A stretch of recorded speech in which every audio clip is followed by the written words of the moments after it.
Mr. Shantanu Sengupta, distinguished invitees on the stage and invitees and delegates around the stage.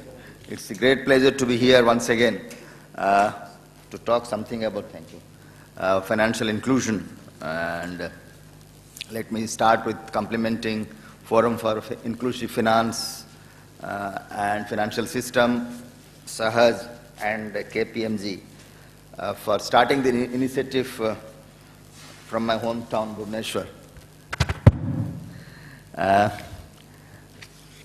have a bit of eye problem, so I will be distracted. As I was telling, I was supposed to reach RBI Bhubaneswar 11 o'clock for an urgent VC, but that is going to be slightly delayed. But I was telling Mr. Sengupta that I'll try to come back in the afternoon for half an hour to listen what are the takeaways from this seminar. As Mr. Rajesh Agarwal was speaking over VC, he is talking about the initiatives which started in terms of financial inclusion by banks, by RBI and the government. And the largest financial inclusion program which got Guinness Book of sort of a record in terms of opening account, 120 million accounts. This is something which has happened in the last 6 months. So this provides the context for how do you go forward from here. You know, last few years have been very, very interesting time in the financial inclusion space. Let me start with a very small philosophical question. Why we need financial inclusion? Is it something you dole out to somebody, you do a bit of a CSR, you have a bit of a photo op, or why you really, and as many people consider that you want to do some charity to the poor, or some people see whether there may be a bit of pot of gold at the bottom of the pyramid. Is it what the financial inclusion is meant for? I think one has to look little in the wider context what financial inclusion should mean for. I am not going into the ideological debate.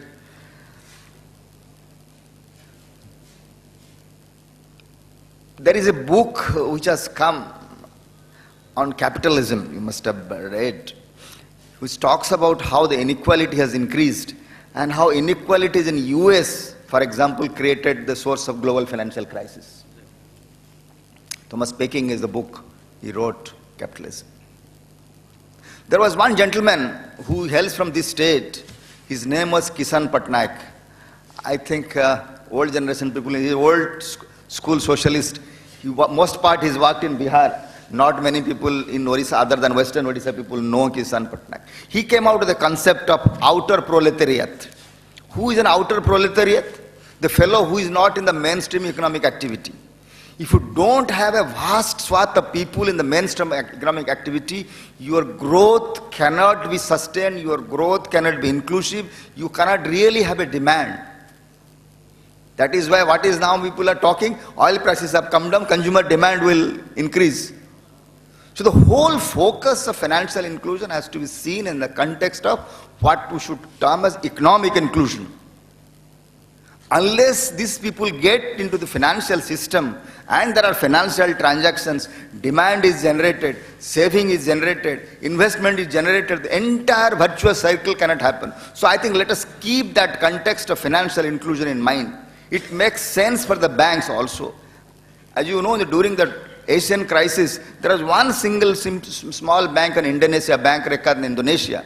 Most big banks failed. That bank didn't fail because a large number of small clients, small tiny deposits, small microcredits, it could survive because they are all well diversified and they will not pull out like FPIs or FIIs pull out when there is a stock market problem, or big corporates go to external commercial borrowing where they find it cheaper, or they play one bank against other, the sanction letter, bargaining for few basis points. Mr. Subramanian will ask. These fellows don't run away.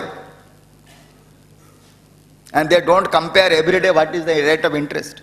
So the whole focus has to be economic inclusion. If economic inclusion is the end result, end point of what are you trying to do, so I think what Mr. Agarwal was telling, that is opening of account is only a beginning. It's a long journey to be made to make it really viable and sustainable. As I was mentioning, I am racing against time. So maybe when I come back in the afternoon, based on what you have discussed, I'll make some comments. But very, very quickly, I'll pay super T20 and make few points so that maybe during discussion it can be discussed, and maybe I'll also try to learn when I come back afterwards. I put it in the framework of 7 Ps, which I have mentioned earlier, if you want to talk. First, take policies, then talk of processes, then product offerings, then talk of partnerships, protection, profitability, and people. When you talk about policy, as I mentioned, the policy has to be a wide encompassing policy of financial inclusion, of subset of economic inclusion. And what are we trying to do through this? We have to be very careful that when we are going on financial inclusion, let us not create distortions. Let us not create this moral hazard in terms of trying to feed people with credit unless there is way to consume that credit, there is a way to repay that credit, unless there is an improvement in credit culture. We have to be very careful that we don't create a subsidy or a doles infrastructure around whatever programs we are trying to do, because that will not be a sustainable thing. So, as I mentioned, when you talk about financial inclusion, certainly account opening is very, very critical, because that's a gateway to economic access to the mainstream financing. And DBT is very critical. Large number of amount comes, accounts get activated. But DBT alone will not make the accounts viable. So the policy focus has to be, how do you create livelihood finance around these accounts which have been opened. So we have variety of ways of creating livelihood. There is a linkages. People are worried why people are not transacting. Unless people have income, demand for credit arising out of income, they will not transact. So there has to be incentive for transaction. So these transactions will arise if there is economic activity, there is livelihood activity. So that is what, there are various ways of doing it. Maybe we can discuss. The other thing is certainly that when you talk of financial inclusion, our approach has been multi-agency approach. We have looked at, so for some time it was commercial banks and MFIs. We did forget about RRBs, which were created basically for this financial inclusion. We did forget about cooperative banks. I know Mr. Panda is sitting here. Cooperative banks were first initiative for the financial inclusion. 1904 onwards it started. We forgot that. It has a different drift. Now we are again trying. A new set of players will come to the financial architecture, small finance banks and payment. How do you create niche for each of these players? Commercial banks, MFIs, the structure of SHG, new payment banks and small finance banks. And now, private sector banks and foreign banks, thanks to the requirement of priority sector, they will also come into the space. And over and above that, now you have peer-to-peer financing, where these intermediaries are not required. So whole host of players are now going to play. So how do you create a ecosystem, which Mr. Agarwal said, which doesn't conflict with each other, but only furthers the goal of financial inclusion. Let me quickly talk about the process. There are quite a few things to talk about process, but I'll only confine to in terms of digital processing. In fact, the Pune meeting of Gyan Sangam, we did discuss about how you leverage technology. Mr. Hota also was there. We talked about how some large number of processes can be digitized so that turnaround time is much less. And how do we use this digital technology, including mobile banking, for furthering this? Because we can leapfrog from the card-based to mobile banking, because you know 930 million mobile phones are here in this country. But I will just focus on one area about this BC business, which where people have been talking, how do you make them efficient, or just give them 5,000, they become efficient, or how do you, so there are different ways of looking. I know there are people who have been cutting their teeth on the ground. I think they are better placed to tell how do you further make them more efficient and more effective. Few thoughts I thought I can share so that you can further discuss.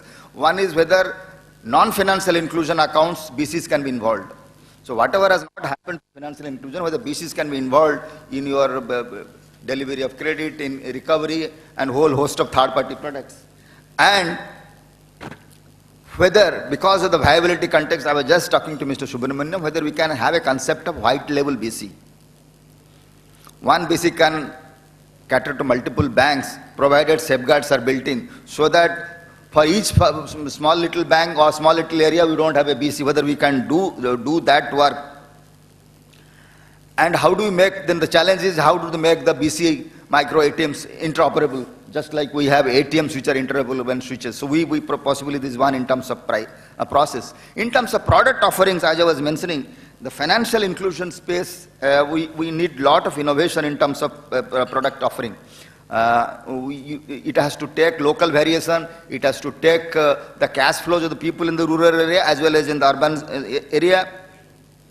And how to, for example, can you have a sort of a deposit, long-term deposit which can't be broken before 3 to 5 years, but you have an emergency line of credit linked to that. So that automatically, there is a need, automatically it kicks in. Can you have a variable recurring deposit thing?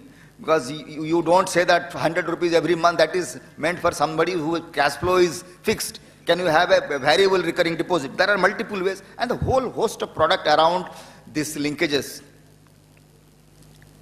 Somebody is all those, whether it is a sugar mill or it's a producer organization, whether you can create that sort of a product offering, that is why unless you do that, we can't be able to ensure that there are transactions in the account.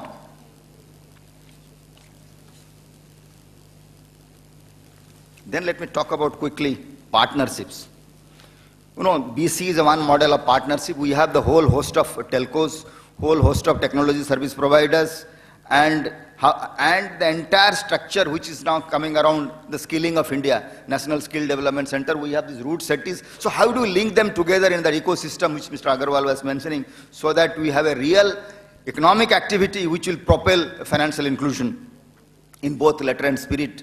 And now we have what is known as this corporate social responsibility of the corporates, 2% they have to spend. Whether you can leverage that to create structures for having some infrastructure with CSR and build into wherever the corporates are sourcing their material, whether you can end-to-end value chain involving corporates, so that there is economic activity, there is cash trapping, so that there are flow of transactions, not merely a dormant account, as many people say that out of this large number of accounts, the statistics vary between 25 to only 35% are only active. So this is necessary. This partnership is very, and importantly is protection, because large number of people who have even before they become financial literate, they have been given accounts and cards.